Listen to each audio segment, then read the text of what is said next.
Alan Stratton from CostMatters.com. Recently, in an online cost management forum, someone contributed a story to show the danger of a particular costing methodology. However, his conclusion was misdirected. The story went something like this.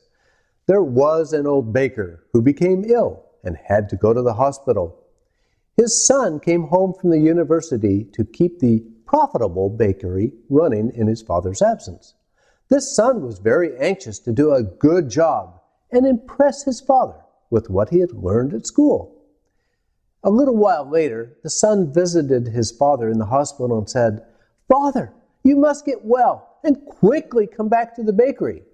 "Why?" The son continued, "I have good news and bad news.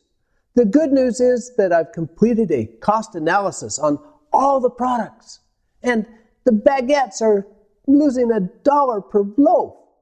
The old baker asked, "If that's the good news, what's the bad news?" "Oh, Father, you must come back soon. The baguettes are selling better than ever. We're going bankrupt." What was the problem with our profitable bakery? Certainly not a particular costing methodology. I can tell the same story substituting nearly all costing methodologies.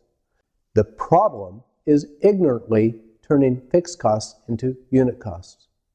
What is a unit cost? Strictly speaking, a product's unit cost is simply its total cost divided by its volume. Mathematically speaking, there is no problem. In real life, however, the trap has been set.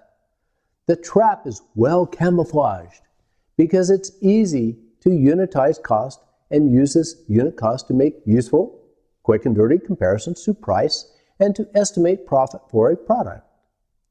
However, a unit cost is valuable, but like any other tool, it must be used in proper context. The first trap comes when fixed costs are unitized. The trap is sprung when business managers then use this cost as if it were a variable cost. By definition, fixed costs are fixed. They don't change with volume changes. In this way, the total cost is the same for the 1 unit of output as 1,000,000 units per output. But the unit cost did change dramatically with this sort of volume change.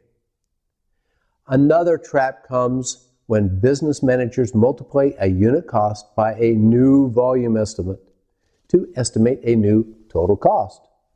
Since fixed costs are fixed, this overstates the new total cost if volume was up. Just when you think you've avoided these traps, many stumble into yet another trap. Since fixed costs are fixed, you avoid the first traps by keeping fixed costs the same for new volume levels. So where's the trap? It is that fixed costs are not fixed. They never remain the same with significant changes in volume. Fixed costs are not one simple cost category. They result from many different activities, many different processes, and many different productive capacities. How do we avoid these traps? First, education. So managers know how to use different costs in decision making. They must know where these traps are. Second, use a robust costing methodology. I suggest a well-designed activity-based cost. And lastly, when predicting costs, use a good cost model that takes into account capacities before making critical decisions. Even then, recognize that the model outputs are an estimate. These traps are all too common, but with a little education, analysis, and modeling, they'll go a long way to avoiding them. So, when have you found yourself endangered by a similar trap?